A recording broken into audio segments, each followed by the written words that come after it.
Good morning to all respected dignitaries and participants. I'm Dr. Murali Krishna P, working as teaching assistant in the Center of Excellence in Meat Science and Technology.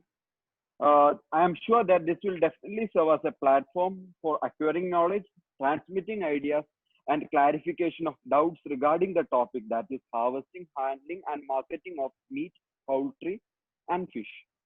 With that said, I am extremely elated to welcome Dr. V.N. Vasudevan, Assistant Professor, Center for Excellence in Meat Science and Technology, Meat Technology Unit, to enlighten us with a lecture on meat harvest and handling, a blueprint for quality and safety. He is an accomplished researcher in the field of meat science and fresh meat technology. He is very much known for his divergent ideas and its application in the field of meat science. He has published over 40 research articles in peer-reviewed journals, authored numerous book chapters, and was principal investigator for multiple externally aided projects from ATMA and from Ministry of Defense.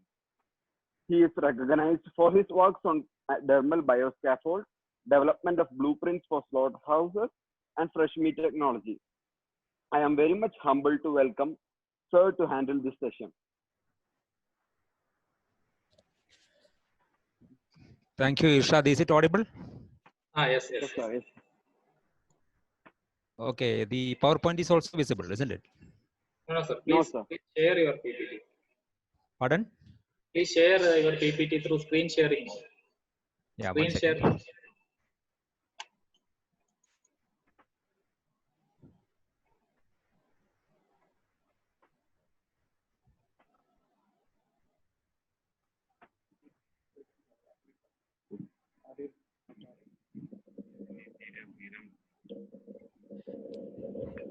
Is it okay now?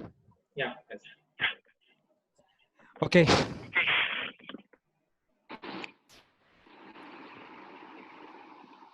So good morning to all the senior professionals, various teachers and students from different institutes and universities, food safety officials, and my dear friends and colleagues.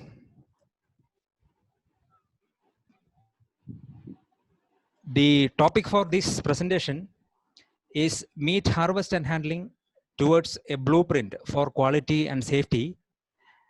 And myself, Dr. Vasudevan, and I am an assistant professor in the Department of Livestock Products Technology and Meat Technology Unit, College of Veterinary Animal Sciences, Mannuthi, Kerala.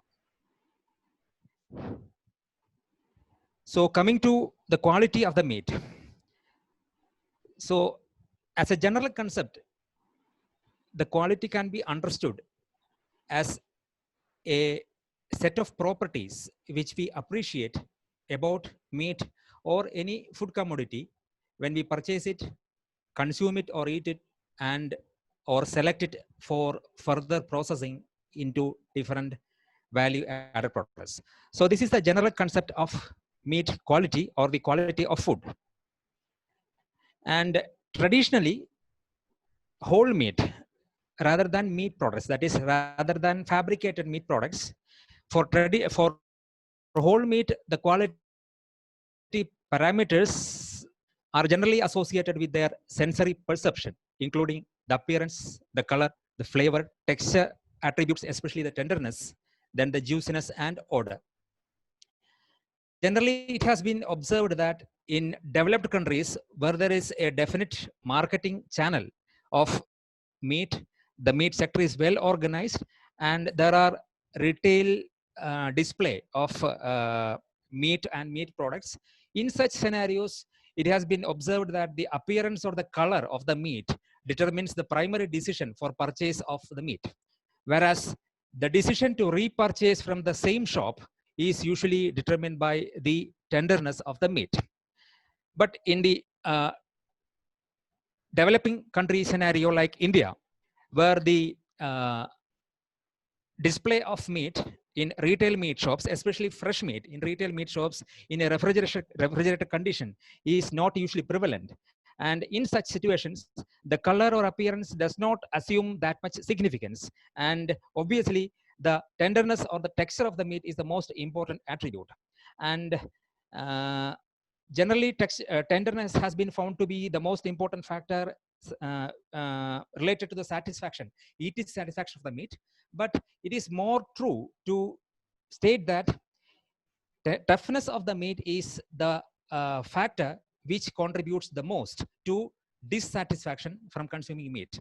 Why I am restating this in this way is that the tenderness or the property of tenderness is much less appreciated than the toughness.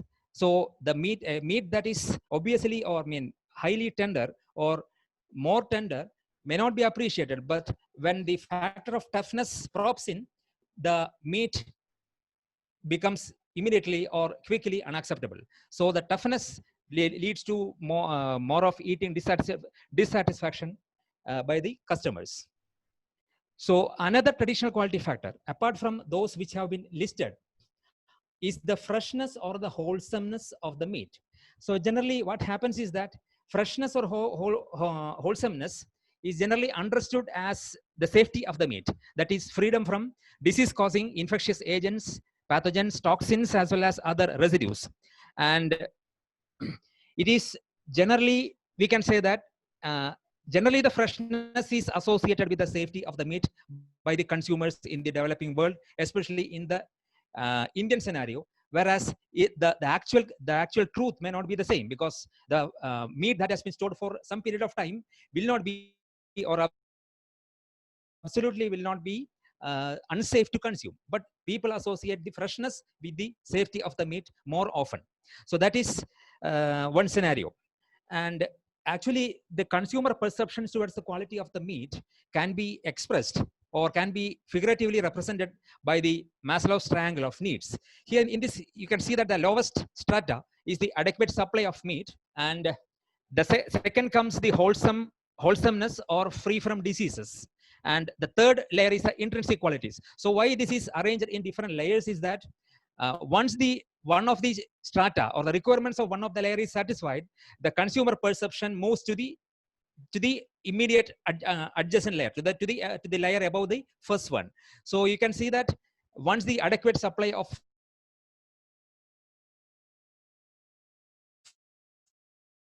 meat is satisfied, when there is enough meat where more the requirement is met, usually the intrinsic factors like color, flavor, and texture is sought by the consumer. And at an advanced stage, they look for the extrinsic quality parameters like animal welfare, environmental sustainability, public health, etc. So I have placed the map of India in a diffuse manner, covering all the first three strata, because you can see that even though the supply of meat is not adequate or not properly or not adequately meeting the requirements, there is a perception for there is a requirement for the meat being safe, and also a smaller proportion of the consumers are also looking for the intrinsic quality parameters. So in all the first three strata, these quality consciousness or the perception of quality exists with respect to the consumers in Kerala, and in particular, and as a whole in India. So coming to the blueprint. So what is a blueprint? So blueprints are recommendations for best practices for meeting the consumer expectations. So they are standard operating procedures or practices. And actually the blueprints provide specifications with respect to different unit operations throughout the supply chain, both on the farm and post-farm processes, or the parameters are included in the blueprint or the original definition of the blueprint. And these factors, including the animal production factors, or how the animals are selected at the farm, what is the weight of the animal at the slaughter, what diet is provided for the animal, like that, all the production factors, then pre-slaughter factors starting from the loading of the animal from the farm till it reaches the point of slaughter, then the slaughter practices like the bleeding, the dressing, evisceration, everything, and the post-slaughter factors, especially the handling of the carcasses and meat at the retail level as well as at the consumer level. So all these processes will be, I mean, the practices at all these stages will be specified in the blueprint, in an original blueprint. Actually, the concept of blueprint for meat handling and harvesting was originated in the UK in the 1990s, when the Meat and Livestock Commission of the UK started developing a blueprint for handling or the producing meat, beef, especially beef. And they did this with the existing literature, with the in-house trials as well as field trials. And currently, many of the branded big players in the beef industry in UK are using this or following these blueprint specifications for the production of beef. So that is a history about the blueprint. In this webinar, I plan to discuss some of the simple practices which are practically feasible from the standpoint of the prevailing slaughter and marketing practices within the state. So 2-3 things has to be specified before going into subject proper. That is one thing. We assume that the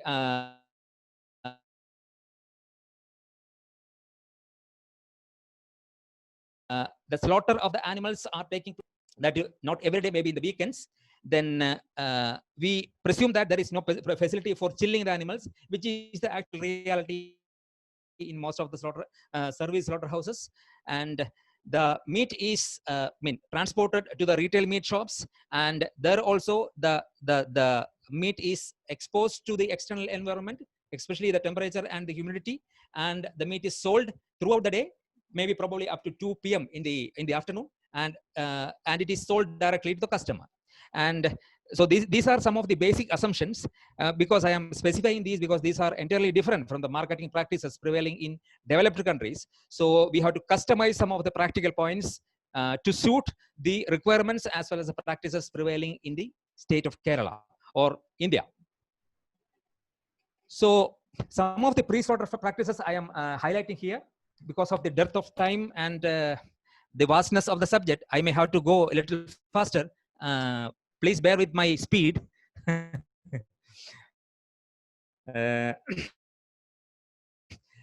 So pre-slaughter period starts from the loading of the animals from the farm at the till it reaches the point of slaughter. And the method of transport, care, and handling influence the quality, shelf life, and consumer acceptability of the meat. Some of the considerations before the transport of the animals. Obviously, the species, sex, and age of the animals have to be considered. I'm telling about the considerations before transport. So in this, especially with respect to pigs, we have to see that no other animals should be mixed with pigs. In the case of cattle and all, it is even possible to mix other species, other ruminants in the transport vehicles. But in the case of pigs, it is absolutely not possible to mix the pigs with other animals. So that point has to be borne in mind. Then what is the best method of transport desirable and available? So generally, the best method of transport available or desirable is based on the distance to be traveled. So generally, the best practice is to opt for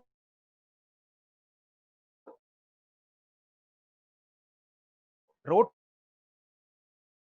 transport till a distance of 500 kilometers and above 500 kilometers, if possible, most of the parts of India. Because of the advantage of road transport is that road vehicles can access to any point, either urban or rural, and livestock markets. So we can go for unloading the animal and again reloading the animal in such locations. So that is one of the advantages with respect to road transport. So if facilities are available, it is always advisable to go for rail transport at for distances more than 500 kilometers. And obviously, the environmental conditions are also very important. So the thumb rule is to transport the animals to the in the cooler hours of the day. So that need not be elaborated. And coming to the design of the vehicle,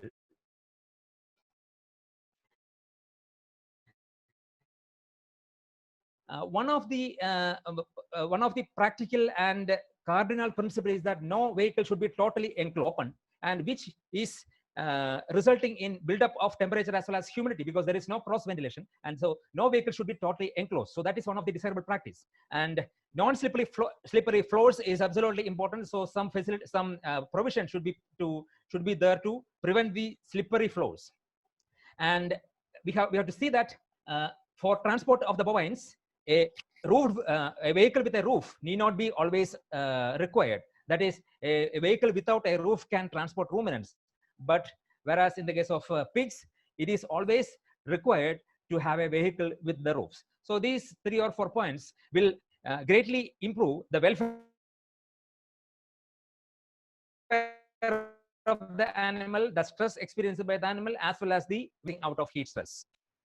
Then stocking density has to be borne in mind. See, this is the reason, not in reason, that is in 2006, they have transport animal rules have been furnished, and you can see 1.4 square meter space per cattle for cattle weighing 300-400 kg, and in a general or in a general purpose road vehicle, you can transport 6 to 8 cattle per vehicle. So there is no this is not a standard practice because this is a legislative requirement, but what is lacking is legal enforcement. So proper enforcement is generally lacking even though there are legislations. Then feeding prior to transport is also important. So it is also very important with respect to pigs, and the thumb rule is that the pigs should not be fed within 4 hours prior to loading in the vehicle. So if this is, especially if the pigs are fed heavily during this period, it can always result in transport mortality, especially in the case of pigs. So that is feeding prior to transport. And the next point is pre-mixing of animals, which is also extremely important because we do not appreciate the effect of pre-mixing of the animals. See, the conditions like the pre-slaughter stress, like the dark firm dry meat, as well as in the case of susceptible pigs, the pale soft exudative meat. The single most important factor is the pre-mixing of unfamiliar groups of animals.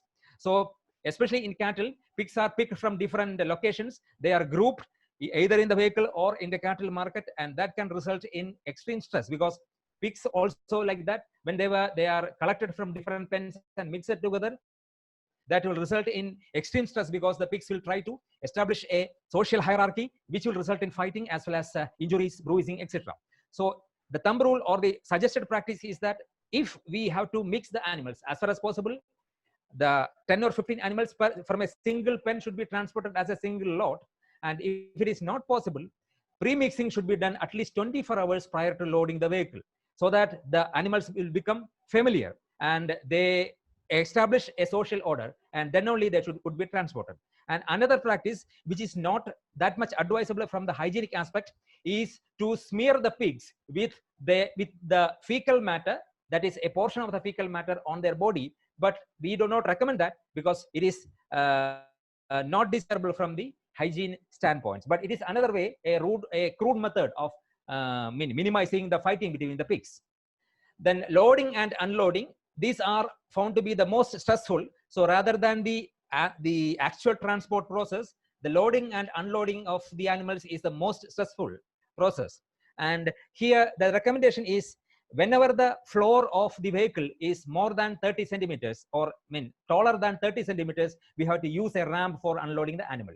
So we generally there are practices of pulling the animal down from the vehicle to the floor without using an unloading ramp. People will think that the height is bearable for the cattle to jump down, but it will result in causing force or forcing the animal to climb down, and it can also cause stress to the animal as well as injury to the animal. So the basic principle is, if the vehicle is vehicle floor is taller than 30 centimeters, you have to use a ramp. In very small vehicles used for carrying goats and all, we can use we can make the animal to move out of the vehicle without using a ramp because the floor of the vehicle will be very low. So another thing is the unloading. If a permanent ramp is provided for loading and unloading, the angle of the ramp should be 30 degrees. If this is not properly monitored, it can result in difficulty for the pigs to climb up or down, as well as cattle, and the problem forceful movement of the animal, which can result in stress and injury to the animal. So this is with respect to loading and unloading. And during the journey, some of the practical points are, see, no other goods should be carried in the vehicle along with meat animals. So this is a particularly important problem with respect to transport of small ruminants, especially sheep and goat. We can see the road vehicles carrying vegetables along with the live animals. So no other merchandise should be transported along with the live animals. Then even more gory is the carcasses that are transported along with the live animals, and that should also be prohibited. And what is more important is that while the vehicle is moving, the animals may not be feeling any stress, but it is all the more stressful when the vehicles are halted. Live animals are held up in the vehicle when the vehicle is stationary. So always there should be a precaution to be taken to minimize the halting periods. And generally we will recommend that usually this halting will happen if the operators go for a food or a tea like that. So we always recommend that you take whatever refreshments you want before the start of the journey, and then you should do the next refreshments only after reaching the destination. Suppose the duration of the journey may be for 7 or 8 hours. So that should be the advice or the suggestion given to the people who transport the vehicle. May not be possible in all the cases, including very long distance transport, but for a medium distance transport, this may be advised. And next is resting prior to slaughter. So rest period prior to slaughter is very important, because as this is all theory aspect, because resting will result in recovery of the exhausted animals. There will be buildup of muscle glycogen, and there will be the problems associated with deteriorated quality, including the dark firm dry meat, etc., can be reduced by giving proper pre-slaughter stress. And the stressed animals or the meat from stressed animals will appear to be dark due to, and it will give an impression of improper bleeding. So resting period is very important, and a period of 12 to 24 hours of rest is recommended for cattle. And in the European Union, the minimum period of rest period is 12 hours, and 12 hours. And whereas in the case of prevention of cruelty to animals, they have mentioned it as 12 to 24 hours in India, and maximum 72 hours of keeping in the lairage. And in the case of pigs, the minimum rest period is 2 to 3 hours, because pigs are easily disturbed as well as they will settle very easily. So they require much less resting period prior to slaughter. A minimum should be of 2 to 3 hours. And coming to the management of animals in the lairage, the mixing of different groups of animals like aggressive animals, horned and polled animals, not mixing, separation of animals, different social groups, etc., should be followed. And more importantly, the watering should be provided ad libitum prior to the slaughter of the animal till the point of slaughter, when the animals are kept in the lairage. And especially this will result in flushing of the intestinal contents, or a major proportion of the pathogenic or the bacterial load from the intestines. So there will be lower bacterial load in the intestines, and there is an empirical observation that removal of hide or the pelt is facilitated by watering or proper hydration of the carcass. So these are some of the minor tips with respect to the lairage management. And now coming to now coming to the pre-slaughter handling of animals. So I am primarily dealing with the handling of the animals immediately prior to slaughter, including moving the animals from the lairage and moving the animals from the lairage to the point of stunning. So I am basically dealing with this aspect.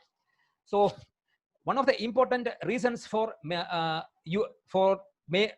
reasons which force the operators to exert some force or pressure or whipping or some kind of forced movement in the case of service slaughterhouses is while moving the animals from the lairage or from the resting place to the point of stunning.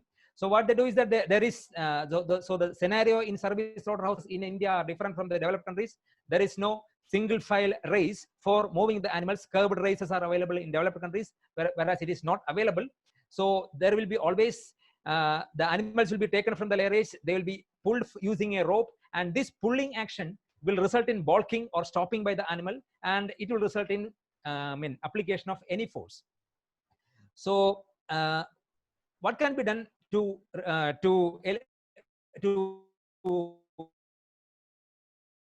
promote voluntary movement? So this figure represents different areas around a slaughter animal. So this shaded gray area is the flight zone, So flight zone is the area which usually results in disturbance to the animal when any strange object enters this zone. So this is the flight zone, and you can see this. I hope you can see the mouse or the pointer that is moving in the screen. So on the rear part of the animal, you can see a blind spot, and on the lateral aspect, you can see an area, and you can see this line. This is known as the point of balance, which is perpendicular to the long axis of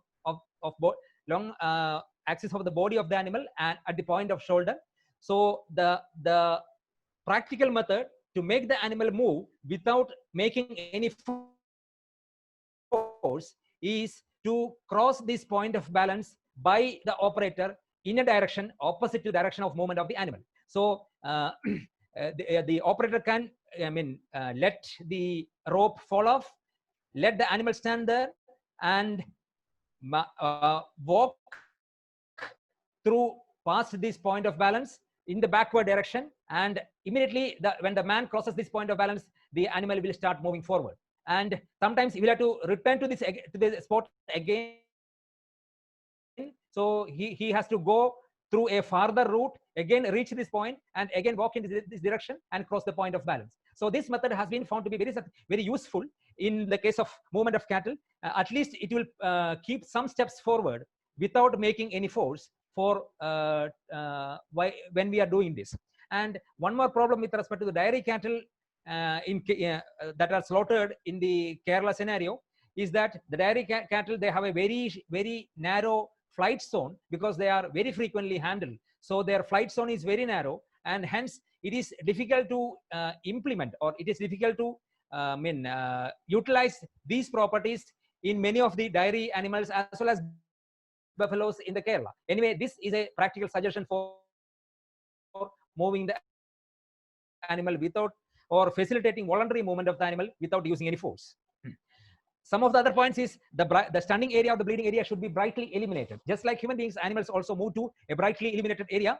And another important thing is if the animals are excited, especially the cattle, they require about half an hour to calm down. So it is not easy to move an excited animal again within a short period of time. So it is better to leave the excited animal and go for the next animal, and after a span of say around 30 minutes, we can again try to move the first animal.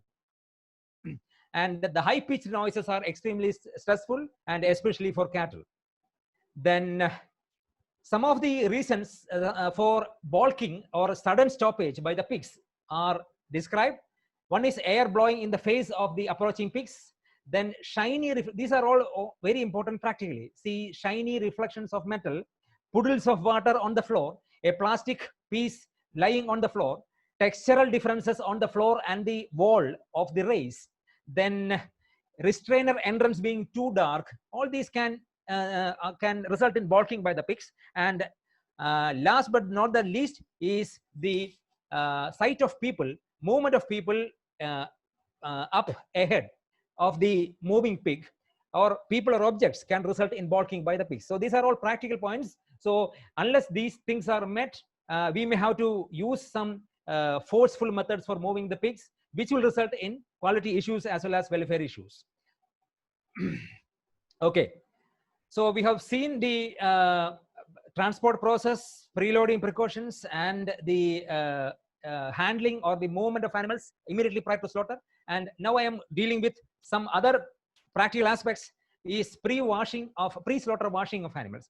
See, in many of the slaughterhouses, pre-slaughter washing of the animals is carried out. If water is available, that is, if sufficient water tank of sufficient capacity is available, they will be using that. But problem is that they will be washing the animal just prior to slaughter. So especially ruminants, I am talking about ruminants. So in this case, what happens is that a wet hide will be the result, and the wet hide will transfer more number of bacteria to the carcass than a dry hide. So what happens is that during the process of flaying or dehiding, more number of bacteria are transferred to the carcass. So a practically important thing is, if washing of the animal is to be done, if it is done with tap water, it should be done at least 3 hours prior to slaughter, so that there will be sufficient time elapsed for drying of the skin. And if time is not available, we will have to go for a chlorinated water wash, say 50 ppm chlorine can be used. And this, if this option is available, you can go for washing the animal at least within a period period of 30 minutes prior to slaughter. So if water or plain water is the only, or tap water is the only option available, washing should be done at least 3 hours prior to slaughter. So this will significantly enhance the microbial quality of the meat. And it is also even advisable that if tap water is the only option available, and if time is not available, it is better to leave the animal dry without washing the animal, because that will actually result in less transfer of bacteria than an extremely wet hide. Then coming to the actual slaughter process. So I'm describing more about the ritual slaughter here, because more than 90 or 95% of the slaughter of ruminants takes place in India through the ritual slaughter process, especially the halal slaughter process. So one important problem with respect to the ritual slaughter is that whether stunning is permitted in halal slaughter. So of course, in Jewish slaughter, stunning is absolutely prohibited, because the ritual, the Jewish tenets prescribe that the animal should be conscious at the time of slaughter. Whereas in the case of halal slaughter, they stipulate that the animal should be alive at the time of conscious, and the animal should not have endured any permanent injury before the process of bleeding. So there is a provision. So there is a provision for stunning of animals prior to slaughter in the case of halal slaughter, provided it will not result in death of the animal, and also it will not inflict permanent injury to the animal. So studies have shown that, so this will eliminate the use of penetrative type of captive bolt pistol in larger ruminants, as well as high voltage electrical stunning in the case of sheep and goat. So of course we can go for low voltage electrical stunning in the case of sheep and goat, as well as non-penetrative concussion stunners. Heavy duty concussion stunners can be used for mechanical stunning, even in the case of halal slaughter of larger ruminants. So stunning is possible, and but it is not with respect to the religious requirements that people go for halal slaughter. Even in developed countries, it has been shown that people who seek the halal meat do not actually do that for religious reasons. They actually do it for the expected quality or the palatability of the meat. Only 17% of the consumers have responded that they seek halal meat for religious purposes. So the same may be the reason, may be the situation in Kerala also. So here what we see is that the infrastructure for stunning of the animals, especially these concussion stunners, may not be available in service slaughterhouses, or facilities may not be available. So that is the major reason why most of the ruminant slaughter takes place without stunning. So in the case of this, so I am explaining more about this halal slaughter. So in the case of this method of slaughter, the most important factor is the stress of the animal prior to the stunning, especially the stress experienced by the animal during restraint. So pre-slaughter or pre-stunning or pre-bleeding restraint is the most stressful factor. It has also been shown by studies in other countries also. And in this situation, usually the practice is to cast down the animal, tie down their legs, extend the neck, and make the neck cut or the incision. So which is the usual practice, which is extremely stressful. So in this situation, whenever there is modernization or projects for new slaughterhouses, the rotary halal box or the ritual slaughter box, which is a slaughter type of box, I have numerous videos are available. This rotary box is a definite requirement, because then only the pre-slaughter restraint can be possible without inflicting any stress on the animal. Another factor is bleeding, and one of the concern is prolonged periods to reach insensibility after ritual slaughter bleeding. So generally it has been shown that about 10% of the animals take around 60 seconds. 60 seconds means 1 minute. So that you might have seen videos in which the animals are standing and the neck is cut. The animal is bleeding, but it is still trying to move about in the bleeding area. So such incidences can happen because of this prolonged time to reach insensibility, maybe 60 seconds, and average it has been shown that it is around 18 to 20 seconds. And the reason for this has been found to be the false aneurysm, or the aneurysm is the constriction of the arteries. So false aneurysm means at the cut end of the carotid artery. Carotid artery is usually severed in the ritual slaughter. Along with carotid artery, jugular veins, the trachea, as well as the esophagus and the soft tissues in the neck regions are severed. Usually the incision is made between the C4 and C6. I mean C2 and C4. That is second and fourth thoracic vertebra. I mean cervical vertebra. And this false aneurysm will result because the cut end of the artery will contract, and it is actually embedded in a soft elastic tissue, and the tip will there will be a clot forming at the tip, and which will arrest the bleeding. So the blood circulation to the brain through the vertebral artery and basilar artery are maintained, which will result in prolonged periods of consciousness before unconsciousness is set in. So that is called carotid ballooning. And here one more thing that has to be borne in mind is that it has been argued many ways that the process of bleeding in ritual slaughter is painless for the animal. It is painless if it is carried out in the proper way. And one of the most important practical problem is rubbing of the wound edges. And the rub, if the wound edges are rubbed together in the ritual slaughter, it is extremely painful for the animal, especially the pain receptors or the nociceptors will be stimulated, and the pain will be perceived. So this is especially happening in ritual slaughter because at the time of bleeding, the neck will be flexed, neck will be extended, and the cut will be made, and then you release the head. So that will result in apposition of the wound edges and rubbing of the wounds. So that has to be borne in mind. And so that is one of the reasons resulting in extreme pain for the animal.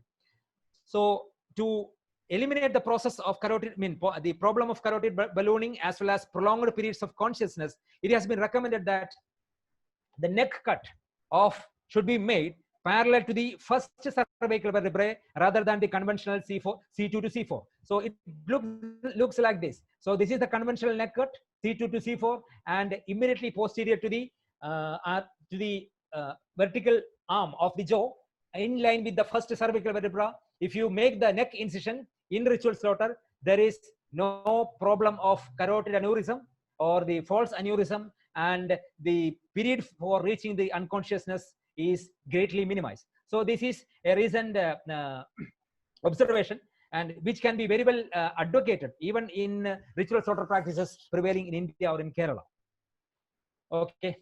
Then coming to the microbial aspects, because we are dealing with the not only quality, the safety also. So some of the points related to hygiene of skinning or flaying is that most of these are very empirical or is very obvious. I'm just highlighting this. There is a practice by the butchers to exchange their hands, which hold the knife.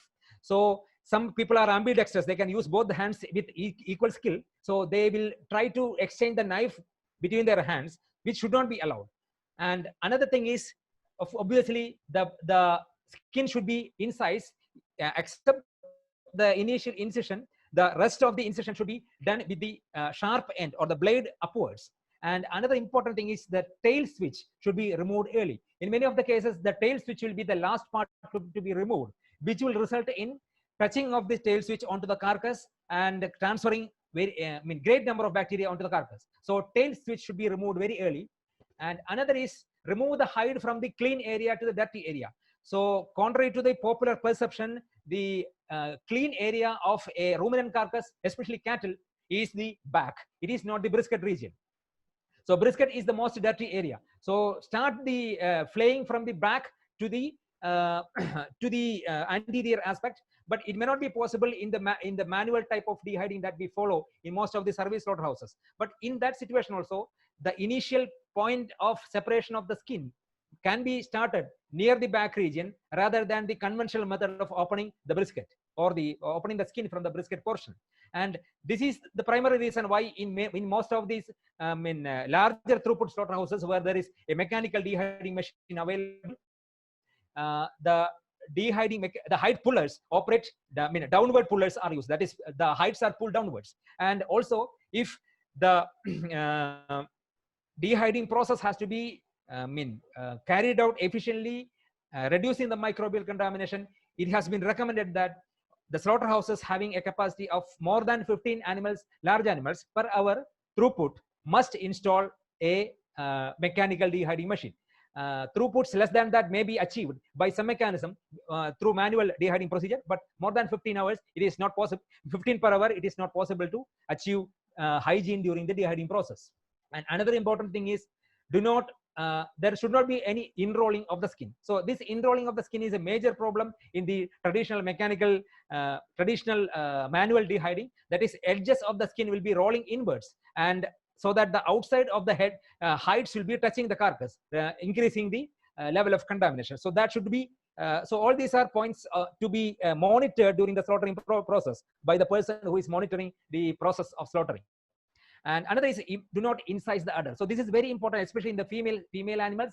The butchers have a perennial tendency of accidentally or deliberately incising the udder during the process of dehiding or flaying, and it should be scrupulously insisted that the udder should not be incised, because in some cases the udder may be containing some secretions which may spill over to the carcass and contaminate the carcass. So the udder should not be incised. To ensure the hygiene of flaying, the recent approach is to wash the animal after bleeding and before flaying, so that you are washing the hide of the blood animal. And this is a preventive approach, and because hide is inedible, so there is not much problem of acceptability of the meat because of the residues of the detergent if we are opting for decontamination of the carcass. So before the hide is removed, we can go for this carcass washing, but this will be because washing of the live animal prior to slaughter will be equally good, which I have just explained earlier. So it will also be equally good. Then hygiene of evisceration. Evisceration process, we know so many basic principles, like evisceration has to be done without the risk of rupturing of the internal organs, like that. Then any adhesions should be initially observed. Then like that, so many basic principles are there. I'm telling about some of the suggestions. The evisceration should be completed not later than 45 minutes after slaughter. So that is one of the suggestions. If it is prolonged, there can be chances for flaring up of bacteria, especially entering the bacteria from the gut through the mesenteric lymph nodes into the other parts of the carcass. So there are problems with the bacterial load if the evisceration is delayed. And in the case of service slaughterhouses, that is rodding and bunging always is advisable. Rodding is the tying of the esophagus, and bunging is tying of the rectum, so that the contents of the GI tract will not spill over to the carcass. And generally, this is also an important prerequisite in the case of mechanized slaughterhouses also. Especially bunging is practiced in the case of larger throughputs mechanized slaughterhouse also. And the knife should have a round tip, and always cut or eviscerate with the sharp edge facing outwards. So that those are some of the practical suggestions. Then coming to the sale of meat at retail meat shops. So I have initially explained that there are no chilling facilities at most of the service slaughterhouses. The carcasses or the meat is carried either as whole carcass or as portions of the carcass by the retailers from the slaughterhouse to the meat shops from where they are sold. So that is the current marketing practice. So how can we improve, or how can we improve the palatability and safety of meat in such retailing scenarios? That's what I'm explaining. So surveys have revealed that in corporation slaughterhouses, that is in authorized slaughterhouses, animals are usually slaughtered at 3 to 4 a.m. This time interval may not be absolute for all the slaughterhouses, but I'm just giving an indicative time interval. And in unauthorized premises, that is in unauthorized slaughterhouses or illegal slaughterhouses, which is quite rampant in many of the places, including Kerala. So the slaughter process usually starts by 1 a.m. in the morning. So much earlier than the corporation slaughterhouses. Of course, these are variable depending upon the throughput of the slaughterhouse location, like that. But anyway, these can be taken as general timings. So these have important implications. See, if the animals are slaughtered at 1 a.m., you can see that for prolonged periods, the carcasses will be exposed to ambient temperature, and even for more than 12 hours, they will be exposed. That means the sale of meat even up to 2 p.m. or 3 p.m. the next day afternoon has been observed. So this shows that for prolonged periods, the meat will be exposed to ambient temperature, which has important bearing on the safety of the meat, and not only the safety of the meat, but also the quality of the meat, which I will explain in the subsequent slides. So this is the scenario. So here we can see that the quality, the bacterial quality will be compromised. Then there are important implications with respect to the rigor stage of the carcass, whether the carcass will be or the meat will be in the rigor, pre-rigor, or the post-rigor stage when it reaches the retail slaughterhouses. It is important because this consideration is important with respect to the handling of the meat after the consumer buys it, because the meat is prone to cold shortening, or it is prone to heat shortening, and it is also prone to heat induced shortening during cooking. So all these problems, quality issues can arise because of these periods, because of early morning slaughter of these animals. Then we have seen that meat sources from both authorized as well as unauthorized slaughterhouses were in the pre-rigor stage, especially in Sir, the excuse me. period. Yes, sir. Sir, can you make it a little bit faster? Yeah, only two, three slides. Thank you. Okay, over. So we have seen that all the meat in the sourced from both the retail as well as sourced from authorized and unauthorized slaughterhouses were in the pre-rigor stage, based on the rigor value or the R value when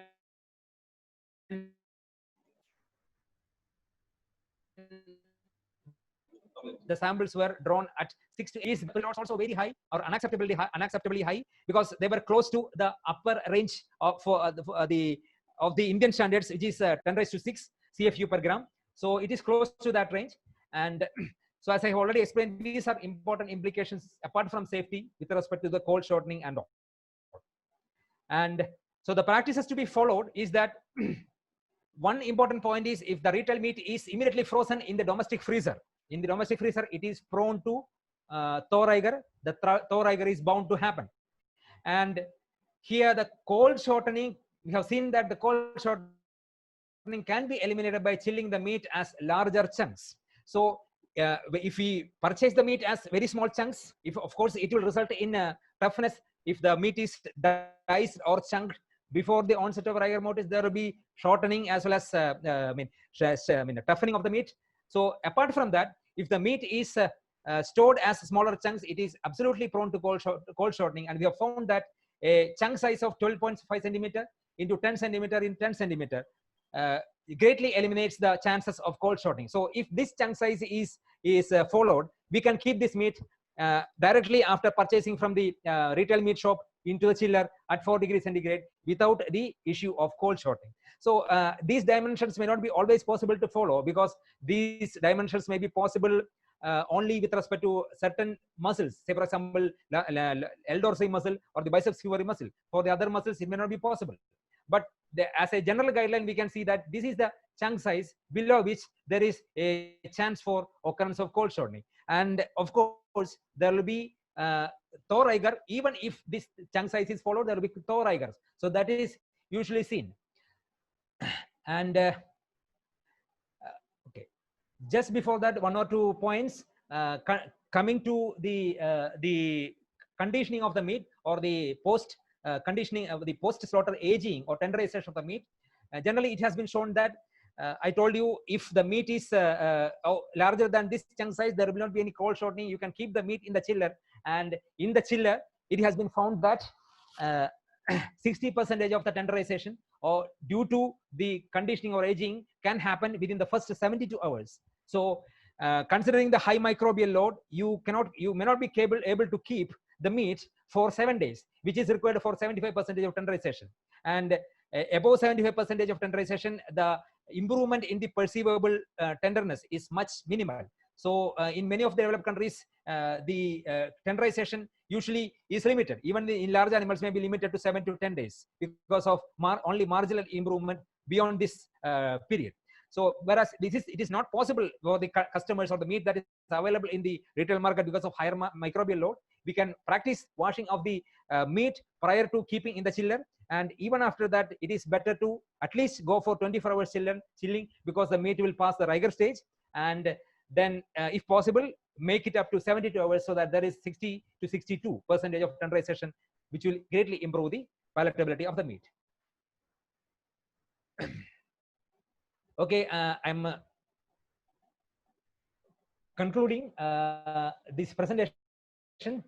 So what I have tried to explain are some of the practically feasible points which can be enforced, which can be implemented at the different levels or different stages of the slaughter of or the meat production and harvest and handling, right from the farm till the meat reaches the consumer.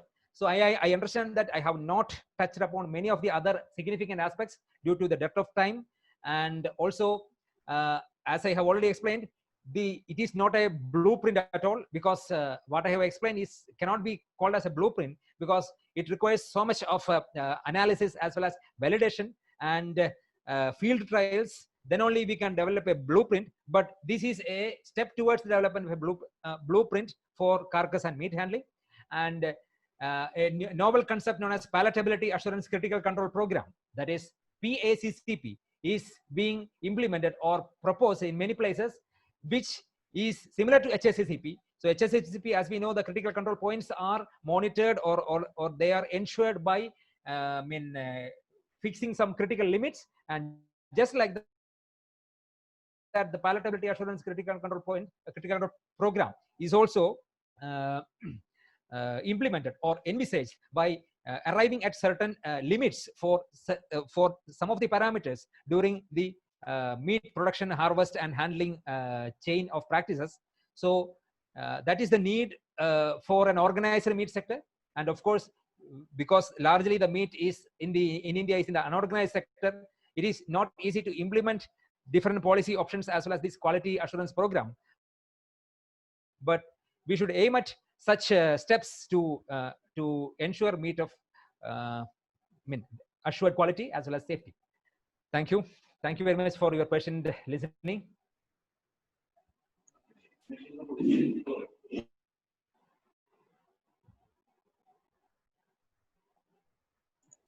Thank you very much, sir, for your excellent presentation. Now the topic is open for discussion. Only one or two questions can be asked by participants.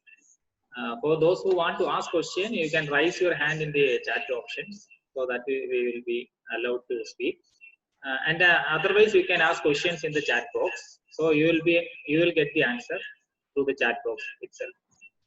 And it's happy moment for us because our former program head meat technology unit also joined in this meeting, Dr. George T. Ullman. Welcome you, sir.